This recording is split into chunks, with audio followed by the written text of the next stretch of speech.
ancient India. The empire that Ashoka ruled was founded by his grandfather Chandragupta Maurya more than 2300 years ago. Chandragupta was supported by a wise man named Chanakya or Kautilya. Many of Chanakya's ideas were written down in a book called the Arthashastra.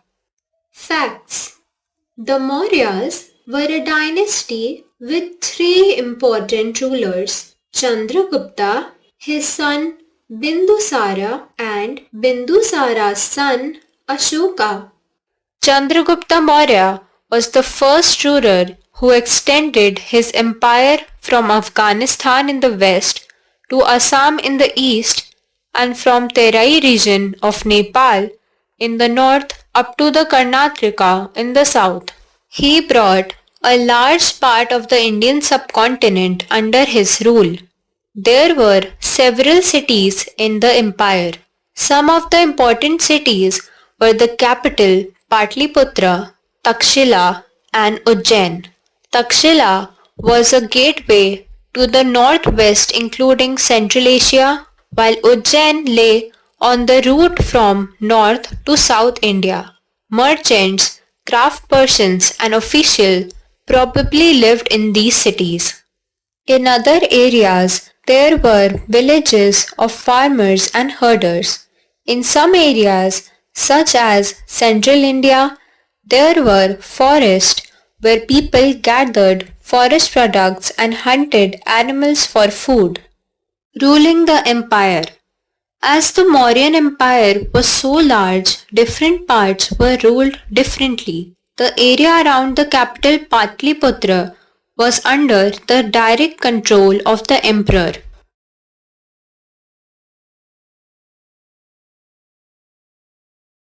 Officials also punished those who disobeyed the ruler's orders. Many of these officials were given salaries. Spies kept a watch on these officials. The emperor himself supervised them all with the help of members of the royal family and senior ministers. Emperors need more resources than the kings because empires were larger than the kingdoms, and to protect a vast empire, a big army is to be maintained. Therefore, the collection of taxes was a very important function of the officials. Facts: the ruler of the empire is called an emperor, while the ruler of the kingdom is called a king. Empires are larger than the kingdoms. There were other areas or provinces also. Each province was ruled from a provincial capital such as Takshila or Ujjain. The provinces were generally ruled by royal princes who were appointed as governors. However, there was a small control on these provincial governors from Patliputra. In the provinces, local customs and rules were probably followed. Besides, there were vast areas between these centers. Here, the Mauryan ruler tried to control roads and rivers which were important for transport and to collect whatever resources were available as taxes and tributes. For example, according to the Arthashastra, northwest was important for blankets and South India for its gold and precious stones. It is possible that these resources were collected as tribute. There were also the forested regions. People living in these areas were more or less independent, but sometimes they provided like elephant, timber, honey and wax to the officials. Megasthenes was an ambassador who was sent to the court of Chandragupta by the Greek ruler of West Asia named Secundus Nicator. He has given a vivid description of Patliputra and the emperor. About Patliputra he wrote, "This is a large and beautiful city. It is surrounded by a massive wall.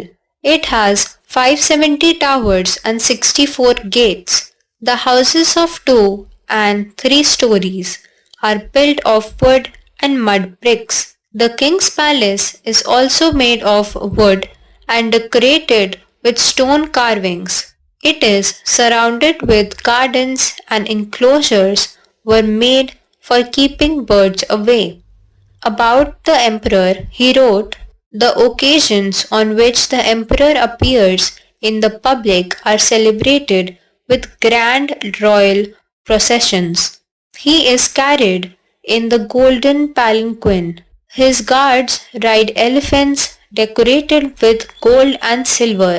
Some of the guards carry trees on which live birds, including a flock of trained parrots, circle about the head of the emperor.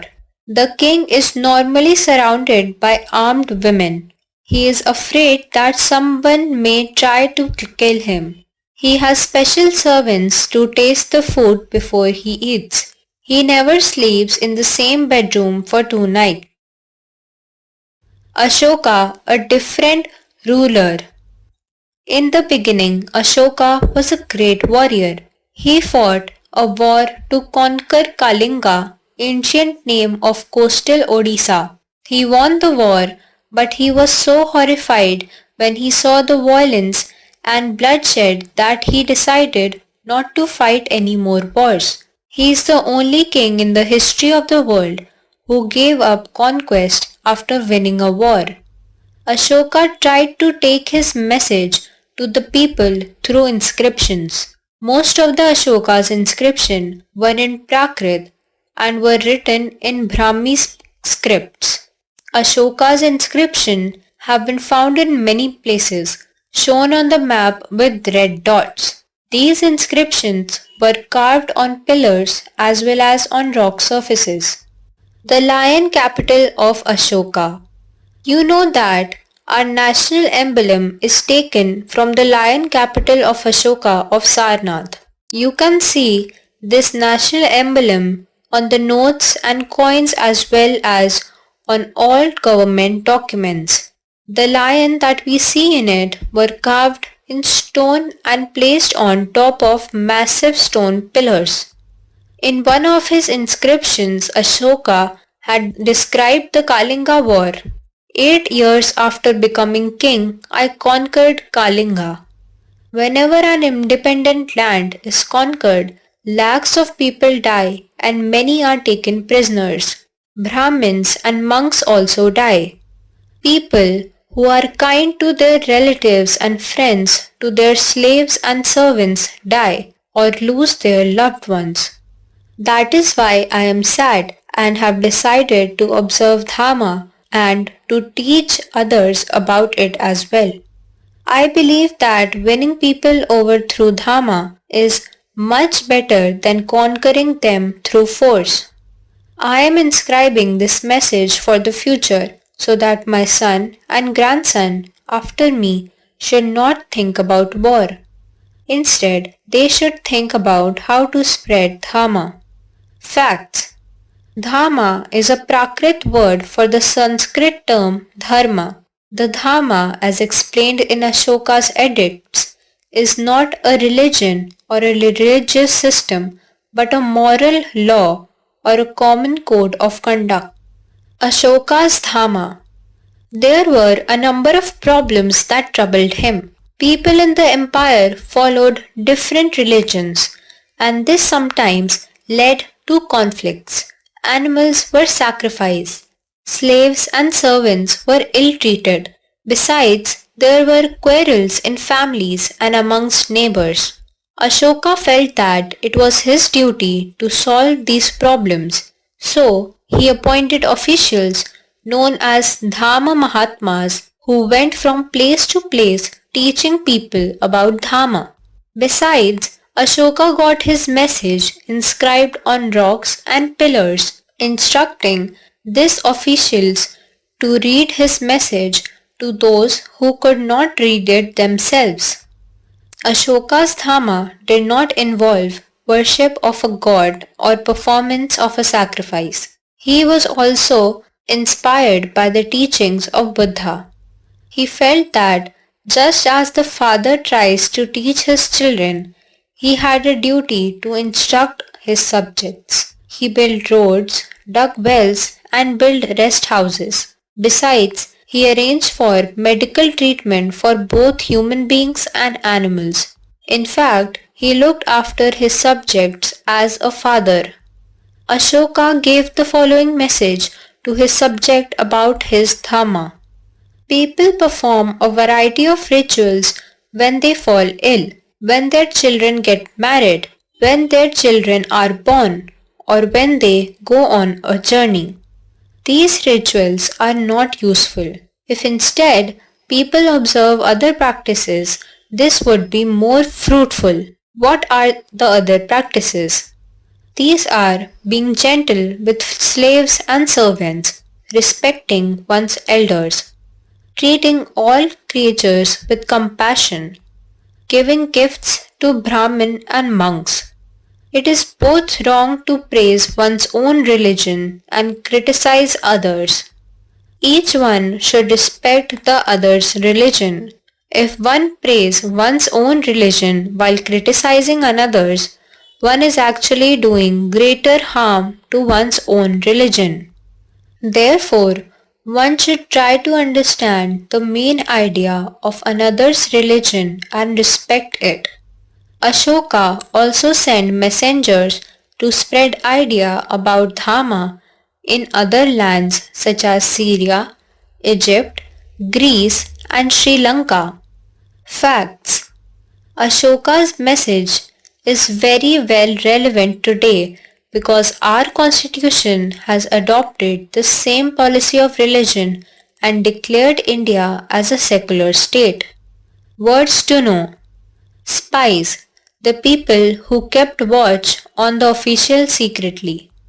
Tributes, the variety of things given by the people more or less willingly to the officials. Dharma, teachings of Ashoka regarding his religious principles. Brahmi, an ancient Indian script from which different Indian scripts are developed. Ambassador, a person who is sent as the representative of the king to some other country or kingdom. Points to know: the empire that Ashoka ruled was founded by his grandfather Chandragupta Maurya. A wise man, Chanakya or Kautilya, supported Chandragupta in his administration and wrote a famous book, Arthashastra. Mauryan Empire covered a vast area of the Indian subcontinent. The officials collected taxes from the farmers, herders, craftspersons, and traders to meet the expenses of the empire.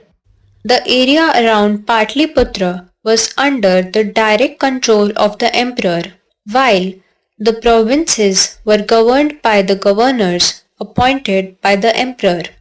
Ashoka was different from other rurals because after the conquest of Kalinga, he gave up war and followed the path of ahimsa. He decided to conquer people by dharma and not by force. Ashoka's dharma was against rituals or animal sacrifices. Rather, it was based on kindness and benevolence to all human beings and other living creatures. Ashoka spread the message of his dharma through Dharma Mahatmas who traveled from place to place teaching people about dharmas. Ashoka also got his message inscribed on rocks and pillars. Our national emblem is taken from the Ashoka's pillar at his lion capital at Sarnath. Chapter 9: Flourishing